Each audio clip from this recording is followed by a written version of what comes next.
Hey everyone, Duke here with a video talking about the Speedybee F405 Wing Mini Flight Controller. We're going to be using this flight controller in our class to build our second aircraft, our autonomous aircraft this semester. And I have it kind of laid out here already. Wanted to show you some of the bits and pieces of the flight controller itself, as well as the other stuff you'll need to have or will receive as part of class.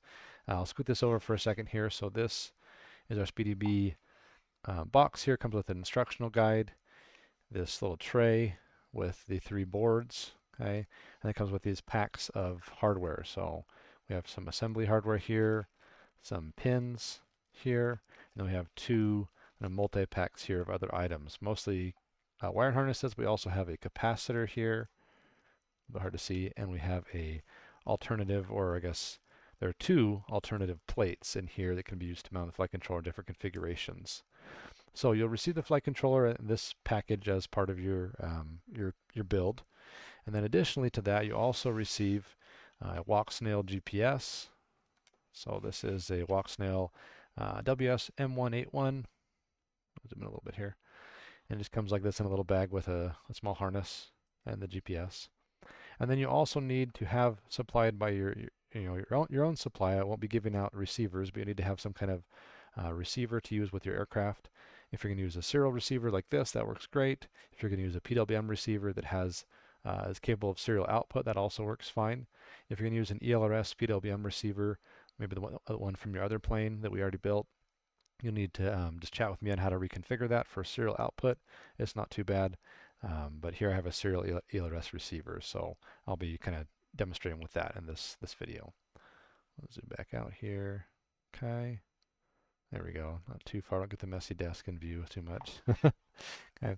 So those are the components you'll need to have, okay, as part of your build, besides, of course, the actual aircraft and its associated servos and motor and ESC and all that stuff. This is, well, I guess the receiver is not technically for autonomous stuff, but it's part of the flight controller in this case. So this is our autonomy package, we'll say. Okay.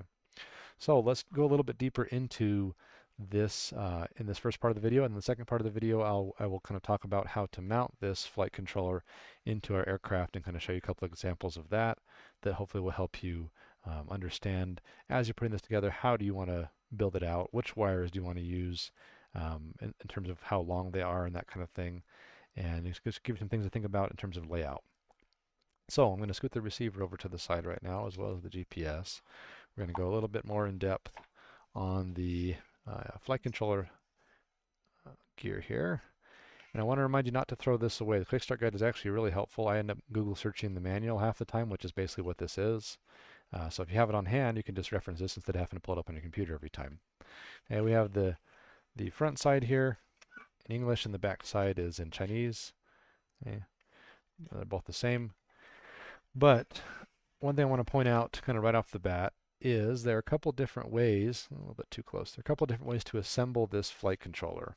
So we have our kind of top section here, assembly instructions, the standard install or the custom install. Okay, this really has to do mostly with where the different boards are placed. We have kind of a main flight controller board, which is the one in the middle here that has the pins attached to it in both of these pictures.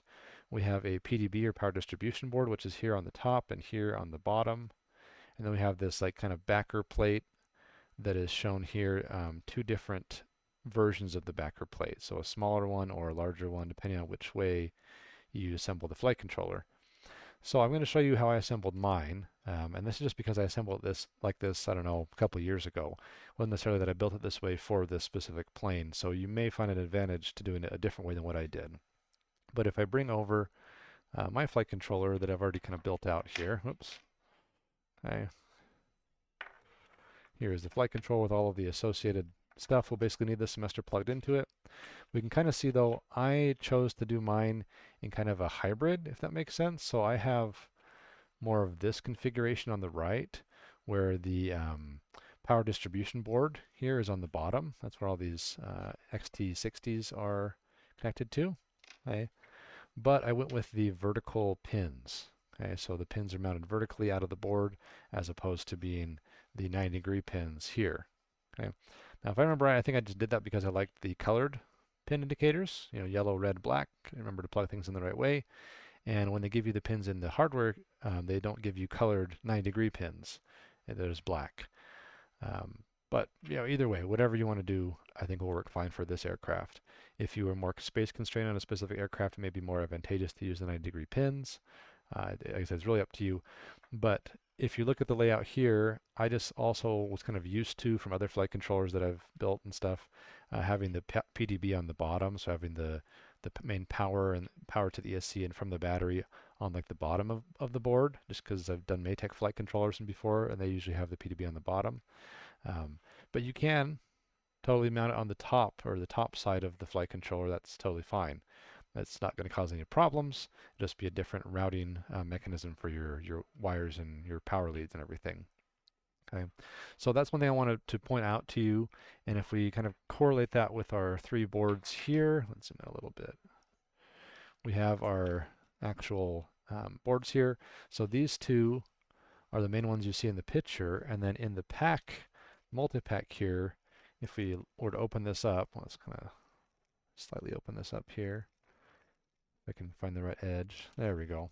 Okay. If we open this section up here, we have those 2 kind of backer / labeling boards. Let's slide these out. So we have the larger one, which is used over here. Okay. And then we have the smaller one, which is what I ended up using on mine with my build configuration, I guess you could say. And that one's used over here on this side. So different boards for different configurations. I think you'll probably start to figure it out more once you have this in your hands and you kind of start playing with the mounting and stuff like that.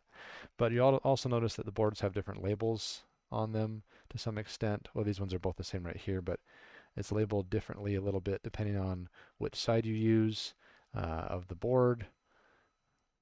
Okay. So typically these would be installed, so you could read the labels. I don't know if, I'm not sure if you can install them the wrong way on these. That's a good question. I just realized that right now. There's probably only one way to install these. The main difference I had on mine was I did this install, but I used the other pins. That's the thing I guess I was trying to get at there. And the pins, kind of slide these back in here.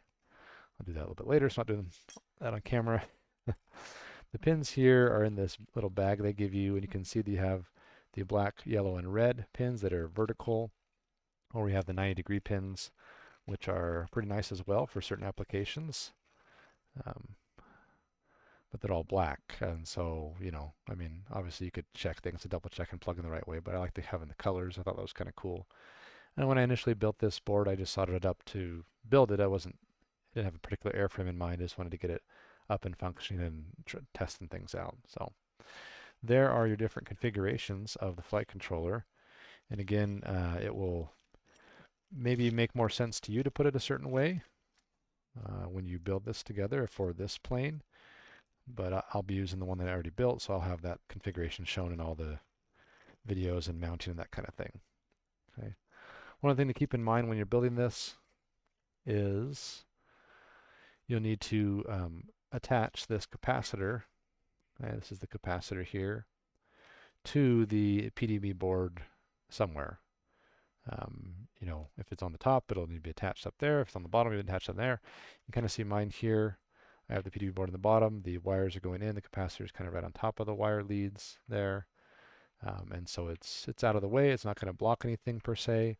If I was using a VTX plug, I might find it a little bit tight there, though I can bend this down, kind of sneak the plug in there. Okay, but don't put the capacitor so close that it blocks other things that you might need to use, whether it's on the top or the bottom with the PDB. Okay. We're going to be mounting the flight controller, so my example, mounting it with this side down. So I need the bottom to be flush. I can't have the capacitor mounted on the bottom. That wouldn't really work in my scenario. It might work for something else, but generally speaking, that's just something to be aware of with the capacitor as well. Kind of makes a physical requirement for the build. All right, so we have our initial build setup here, and you can kind of see in that diagram we have the screws and these little gold pieces they give you. Okay, and those screws and gold pieces are in this little baggie here, so like I said, don't lose those. They are slightly different pieces. They're not all exactly the same, so pay attention to which one you're using. That will make a difference. Okay. And then down here in the instructions, we start to go through a lot of the wiring and stuff. So this will be important when you're doing your wiring diagram assignment. I'm not going to focus on it too much right now. because that's not what this video is about, but it will show you a lot of things, where to plug things in, what to do, and it has basically a standard layout down here example, as well as a standard layout down here if you're going to direct solder versus using the plugs. Either way, we'll be doing mostly plugs this semester, but you might as well solder the pins on and stuff to get ready for other things that you might have in the future. So let's zoom out a little bit. And that is essentially the instruction sheet there. Okay, nice diagram. I really like the way they lay those out, so that is handy. And I'm going to bring over the GPS for a second.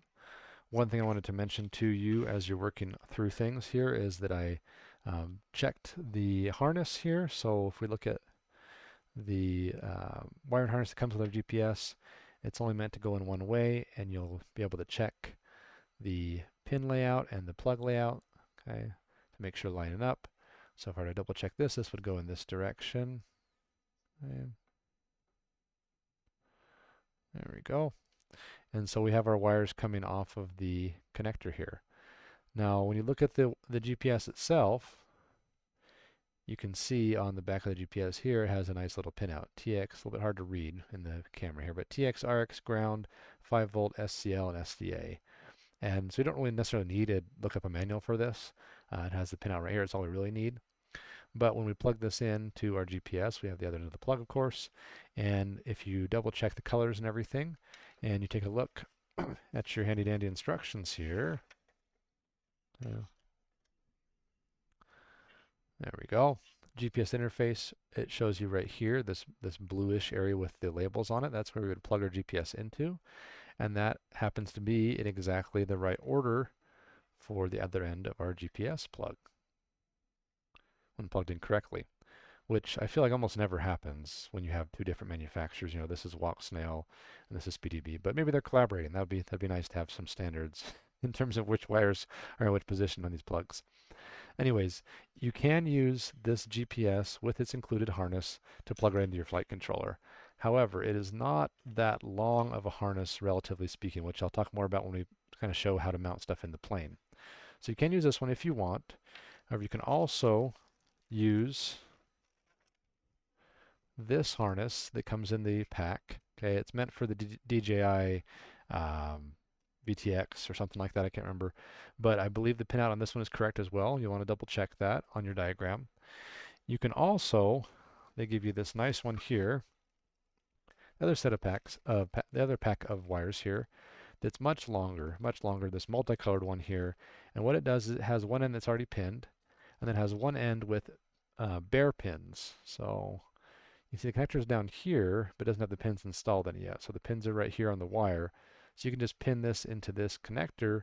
You know, the idea is whenever order you need it to be. So it's really flexible that way. And it's longer, like I said, so you don't have to do any splicing or anything to get your GPS maybe in a better position for where you want it on the plane. But you can use this one here. You can use the one that comes with the Walk Snail GPS, or you should be able to use this one as well. I double checked it briefly earlier. We'll want to triple check that before we power anything up. But you kind of have three ideas there for the wiring harness for your GPS. So that was one note I wanted to give you on that in terms of the supplies that come with this. And then the other note is for your receiver.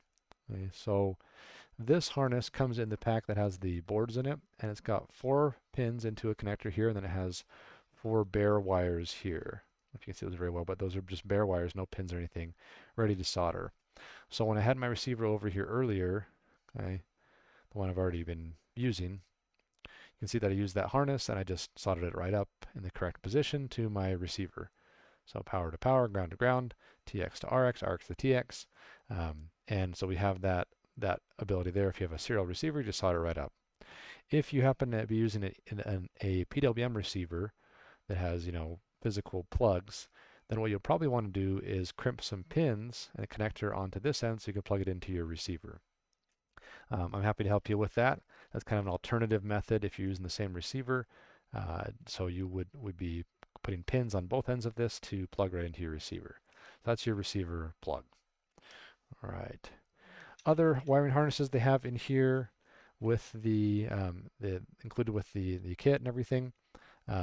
This one here that has 8 pins, okay, that's a specific one, that is actually for this little USB breakout board. So this is not really part of the flight controller per se. I mean, it kind of is, but it's an extension board. And so this allows you to plug in USB to USB-C here to the flight controller, and then this harness goes between the breakout board and the actual flight controller itself. So there's some other cool functions this board does, but it's not essential. You don't have to fly with it attached. If you didn't want to fly with it attached, you wouldn't have to. But it's nice that they have that extension on there, because now we can mount our USB cable in a place that's easy to reach for the USB cable, which might not be the same location as our flight controller in the plane. So that is the USB breakout cable here. And then the other cables here are more or less for things like a FPV camera or a video transmitter, or you could use them for any other things too, but generally speaking, that's what the other two cables are for that are included in the kit. We don't use those because we're not doing FPV in class, but of course, if you want to fly FPV and you know how to set it up, you could do that, or you could ask me for help, and I'm happy to get you going on getting that set up as well. Flying FPV fixed wings is pretty fun. So that should be our basic I guess explanation of the different parts and pieces we're using this semester. And again, once you have this all put together in ready to roll format in terms of electronics, it will look more or less, ooh, that was a squeak, sorry about that, look more or less like so. Let's plug this in so it's all plugged in for you. More or less like so. Okay. I have my flight controller in its build configuration there with the pins installed, so I can plug servos in. So I can plug servos in there to the flight controller. I have the USB breakout board connected up here to the side of the flight controller where it plugs in, so I can plug in the computer. I have my receiver wired up into that plug, which is where the receiver goes, which you'll find out later in the wiring diagram a little bit more about that. I have back here, this is my GPS, and I have a different GPS than you guys will have, but the idea is the same here. It's wired up to its plug. This is the longer harness that I was telling you about. It's quite long, which may be good or may be bad for your situation. And so you can wire that up appropriately for your GPS, and that'll plug right in. And then here on the back, I have one extra thing that you won't necessarily need in class, but I have 3 XT60s, but they're slightly different. Okay. This is the one the battery will plug into, right? The male XT60, female plastic. And then we have the female pins, male plastic, which would go into my ESC. I had this on an aircraft that's a twin engine aircraft, so I had 2 ESCs that I plugged into. You only have 1, so you don't need to put 2 XT60s on here. You just have 1 of each gender, basically. Okay, so more or less like so. And then you have your capacitor installed onto the power distribution board as well. So that is, in essence, ready to drop into the plane. And that's what we're going to do next, is we're going to kind of show some potential install methods for installing this into our aircraft, and just kind of give you an idea of where things are going to go and what things you might want to do to make sure your wires are long enough or in the right position or whatever it is. Okay. Let's bring this over a little bit. So this is a Flight Test Explorer, or Flight Test Mini Explorer aircraft that I built, and so this is what we're going to be using this semester to integrate our flight controller into. And so you can see we have this is just the fuselage and tail section. We don't really need to care, don't really care about the wings for what we're talking about right now, so that doesn't really matter too much to what we're talking about. Most we're going to focus on where the flight controller is going to go in the plane. And so the way I see it, there are basically 2 options that will be straightforward for using this semester. Okay. The flight controller is going to need to be mounted in, the easiest way to mount it is kind of in the default position in the plane, flat on the bottom of the plane, and we do some calibrations and things in the software to make sure that it knows which way the plane is facing. Okay. If you choose to do it in this direction, okay, let's say we mount it right up here, kind of as close as we can to, I tuck all this stuff in here to kind of feed it through. Okay. If you mount it up in the front per se, kind of in the main area here, okay, that will be kind of the default configuration a little bit for what I'm doing in class. That doesn't mean you can't do something different, but I have a configuration file for you guys, or a parameter file for you guys to use that will, I think, make the class go a little bit smoother. We're not diving deep into Autopilot this semester. We're just trying to focus a little bit on it and get some autonomous features, which I think will be cool. So that would be the kind of default mounting point. Okay? Or alternatively, let's see, kind of bring this up a little bit. The other potential area you could do is if you were to build a little foam, call it a shelf, I guess. So just a piece of foam that's the right dimensions that can slide in here and create a shelf kind of above these servos. So kind of about midway through the fuselage, you can create a little shelf, and then you could have the flight controller. Now if I can get all this kind of slide in there. Mount the flight controller on that shelf. Kind of going to shove this in a little bit here just to get the idea of what we're going for. So the flight controller would be sitting in there something like that. Okay, and again about midway up the fuselage, resting there above the servos on just a small foam board piece that you glue to the sides, of course. You don't want to just have it floating. You need to attach it somehow. But either of those two configurations would be basically, essentially the same thing. The only thing I don't like about mounting it up here in the front is you don't have as much space to move your battery around to mess with the center of gravity and stuff. I don't know yet how much that'll be a factor since I have yet to integrate this one into this plane. But I like having it up on the shelf a little bit tucked away, a little more clean perhaps in the build. And we have plenty of space to do everything we need to do with it up there. And then we have a little more space to move our battery around up in the nose if we need to adjust for center of gravity. But either way, either position, I'm going to kind of use this one in the front here for simplicity's sake. Either position, you're going to have the flight controller in. You're going to need to have a XT60 female, okay, female pins, male plastic, that plugs into your ESC. Okay, there's my ESC attached to the motor back there.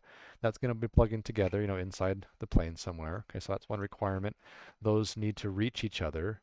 So when you're soldering the XT60 on, you need to be able to make it long enough that it can reach to where the ESC's plug is. Okay. And then the other one you'll have is this XT60 male pins, female plastic, and that will need to reach to wherever your battery is at. Now, of course, if the battery is going to be like right here, it's not really that far to reach, but you may want to think about how long you make this lead and how you're going to route it. If it's going to go kind of over the top of the flight controller and be plugged in, maybe you don't need a lead that's quite this long. We don't want it to be flopping around a ton. Okay. If you're going to mount the flight controller in the plane, is this lead going to kind of route along the side and then come out the front? So it's hanging out. There's too many wires on this thing. So it's hanging out the front of the plane, right here more or less for the battery to be plugged into. It's up to you on how you do that. These lead lengths that I have on here are, like I said, from a different plane that I had this installed in previously, so it might not be the exact right length you want. Yeah. The receiver will, length on these wires is pretty good, I think. Wherever you mount this thing, you can probably stick the receiver somewhere. You can put it on the sidewall of the fuselage, kind of tuck it in there and tape it in place. Okay. You could probably tuck it on the underside of the plane somewhere. Let me set this down. There we go. In the flight test build video, Josh from Flight Test mounts his receiver on the bottom side, so you could do something like that potentially as well. Kind of orient your antenna a little bit differently maybe, but something like that. Okay. Or you could tuck the receiver into, it's going to be a little hard to see, but basically back in here under the plane a little bit. That would work too. It's all relative. I guess we're kind of working in the center of gravity range in general, so we're not too concerned about moving the receiver, here versus over here. That kind of thing is not going to affect it that much. Additionally, your USB port, you don't want that to be accessible somewhere. So if the flight controller is here or here, maybe if the flight controller is out here, you just have the USB port plugged in whenever you want to use it. And when you're flying, you unplug it from the flight controller, so it's not even plugged in at all. If the flight controller is tucked in the inside, it's going to be harder to plug and unplug this USB extension board. So you may want to keep it plugged in and have the USB board mounted maybe up to the side front. Okay, so it's just sticking out right there where the nose of the plane comes off, and you can plug in right there, or maybe it's under the wing, so you can plug in if you take the wing off. Either way. Okay. And then the last thing here we can talk about is the GPS. So again, this is on the longer lead. So this lead is plenty long enough for me to, if I wanted to mount the flight controller inside and have the GPS kind of like way back over here, that could potentially work, with the GPS into the tail kind of. You can also have a little shelf in the fuselage area for just the GPS. The wing is just made out of foam, so it's not going to really block GPS signals significantly, so we can mount the GPS inside here if you wanted to. Or you could do some kind of mount where you kind of stick it up here in the front and do a little cutout on the nose, so when the nose slides over, the GPS kind of just poking out right there. That could be another spot for it as well.